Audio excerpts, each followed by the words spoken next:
Hello বন্ধুরা, আজকে এই ভিডিওতে রেলওয়ে রিকোয়ারমেন্ট বোর্ড থেকে যে নোটিশটি বেরিয়েছে সেই নোটিশের সম্পূর্ণ ডিটেলসটি আলোচনা করব। ভিডিওটিকে প্রথম থেকে শেষ পর্যন্ত দেখুন। আর যদি চ্যানেলে নতুন হয়ে থাকেন তাহলে চ্যানেলটিকে অবশ্যই সাবস্ক্রাইব করে রাখুন। আমরা এই ধরনের চাকরি নোটিশ আপডেট দিয়ে থাকি। তাহলে আমরা যদি এখানে দেখি, government of India ministry of railway থেকে নোটিশটি বেরিয়েছে।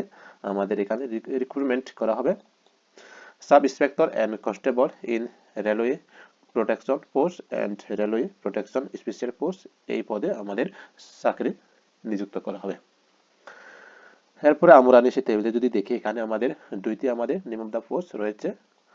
প্রথমটি হচ্ছে আমাদের সাব ইন্সপেক্টর আর দ্বিতীয় হচ্ছে কনস্টেবল। এখানে আমরা দেখি ওপেনিং ডেট অফ অ্যাপ্লিকেশন, আমাদের অ্যাপ্লিকেশন স্টার্ট হবে 15 এপ্রিল 2024 থেকে আমাদের অ্যাপ্লিকেশন শুরু হবে। এরপরে আমাদের লাস্ট ডেট রাখা হচ্ছে বা ক্লোজিং ডেট এখানে রাখা হচ্ছে আমাদের 14 মে 2024, আমাদের লাস্ট ডেট রাখা হয়েছে 14 মে 2024। এরপরে আমরা নিচে দেখি এখানে ভ্যাকেন্সি ডিটেলস, এখানে আমরা দেখি এখানে সাব ইন্সপেক্টরের জন্য দেখি আমরা, তো এখানে আমাদের পে লেভেল 6 অনুযায়ী আমাদের স্যালারি থাকবে 35,400 টাকা। এখানে আমাদের এডুকেশন কোয়ালিফিকেশন রাখা হয়েছে গ্রাজুয়েট আমাদের হলে অ্যাপ্লিকেশন করতে পারবো। আর এখানে আমাদের মেডিকেল স্ট্যান্ডার্ড হতে হবে B1। এরপর এখানে বয়সটা এখানে দেওয়া হয়েছে 20 থেকে 28 বছর আমাদের বয়সটা রাখা হয়েছে। এখানে ভ্যাকেন্সি যদি দেখি আমরা সাব ইন্সপেক্টরের জন্য 452টি এখানে শূন্য পদ বেরিয়েছে। এরপরে আমরা দেখি 2 নম্বরে কনস্টেবল, এখানে পে লেভেল 3 অনুযায়ী এখানে স্যালারি থাকবে 21,700 টাকা। এখানে কোয়ালিফিকেশন রাখা হচ্ছে 10 পাস, যে কোনো বোর্ড থেকে আমাদের 10 পাস হলে আমরা এই চাকরিতে অ্যাপ্লিকেশন করতে পারবো।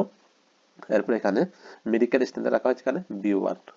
এরপরে এখানে বয়সটা রাখা হচ্ছে 18 থেকে 28 বছর। আর এখানে ভ্যাকেন্সি বেরিয়েছে 4,208টি এখানে ভ্যাকেন্সি বেরিয়েছে। এখন আমরা টোটাল ভ্যাকেন্সি যদি দেখি, এখানে আমাদের 4,660 এখানে টোটাল ভ্যাকেন্সি বেরিয়েছে।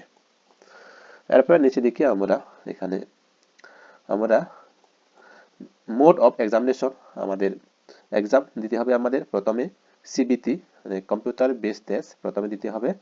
এরপরে দিতে হবে আমাদের PET হচ্ছে আমাদের ফিজিক্যাল এফিসিয়েন্সি টেস্ট। এরপরে আমাদের দিতে হবে PMT ফিজিক্যাল মেজারমেন্ট টেস্ট দিতে হবে। আমাদের 3টি টেস্ট দিতে হবে। এরপরে আমরা নিচে দেখি এখানে এক্সামিনেশন ফি রাখা হয়েছে আমাদের যারা জেনারেল ক্যাটাগরির মধ্যে রয়েছে তাদের জন্য 500 টাকা এখানে ফি রাখা হচ্ছে। আর যাদের category SC ST ex serviceman female মধ্যে রয়েছেন তাদের জন্য এখানে 250 টাকা এখানে ফি রাখা হয়েছে।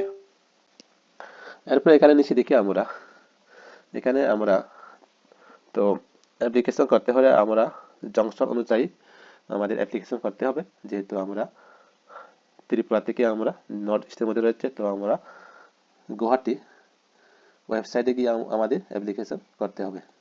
তো এখানে ওয়েবসাইট দেওয়া হচ্ছে rrbguwahati.gov.in, এই ওয়েবসাইটে গিয়ে আমাদের অ্যাপ্লিকেশনটি সাবমিশন করতে হবে। তো ভিডিওটা এই পর্যন্ত। ভিডিওগুলি ভালো লাগলে লাইক এবং শেয়ার করে দিবেন বন্ধুদের সাথে।